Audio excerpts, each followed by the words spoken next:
దేవుని ప్రశస్తమైన నామమునకు మహిమ కలుగును గాక.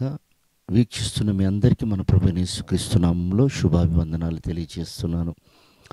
ఈరోజు మన దేవుని వాగ్దానం సామెతల పుస్తకం 10వ అధ్యాయం 25వ వచనం. నీతిమంతుడు నిత్యము నిలుచు కట్టడము వలె ఉన్నాడు. ప్రియ దేవుని బిడ్డలారా, నీతిమంతులు నిత్యము నిలిచి ఉండే ఒక కట్టడం వలె ఉన్నారు. ఈ లోకంలో మనకు కనిపిస్తున్న కొన్ని వందల అంతస్తుల బిల్డింగ్లైనా ఏదో ఒకరోజు కూలిపోతాయి. అవి కదిలించబడతాయి. అవి నిత్యం ఉండే కట్టడాలు కాదు. నిత్యము ఉండే కట్టడం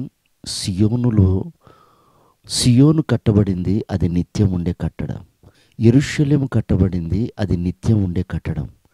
అంటే నీతిమంతుడు సియోను వలె యెరూషలేము వలె కదల్చబడడు అని బైబిల్ సెలవిస్తుంది. కారణం ఏంటంటే వారికి పునాది మూలరాయి క్రీస్తు. అపోస్తలుడైన పౌలు అంటాడు, క్రీస్తు వేసిన పునాది మీద ప్రవక్తలు అపోస్తలులు వేసిన పునాది మీద మీరు కట్టబడుతున్నారు అన్నాడు. ప్రియమైనటువంటి దేవుని బిడ్డలారా, రాయి మీద కట్టబడిన ఇల్లు అది నిలిచి ఉంది. గాలి తుఫాన్లు వచ్చాయి, ఆ ఇంటిని కొట్టాయి, కానీ అది కూలిపోలేదు. ఇసుక మీద కట్టబడిన ఇల్లు కూలిపోయింది. ఈ రోజున క్రీస్తు రక్తము చేత కడగబడి నీతిమంతులుగా పిలువబడుతున్న మన జీవితంలో మనం ఎలా కట్టబడుతున్నాం? నామకార్థపు బోధలతోన, మన హృదయాలను తృప్తిపరిచే మాటలతోట?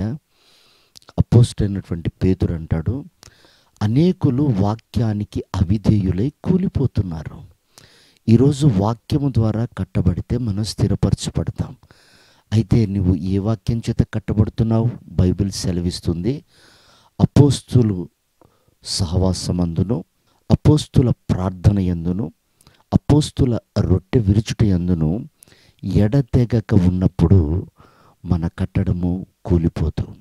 ఎందుకంటే దానికి మూలరాయి క్రీస్తు ఉన్నాడు.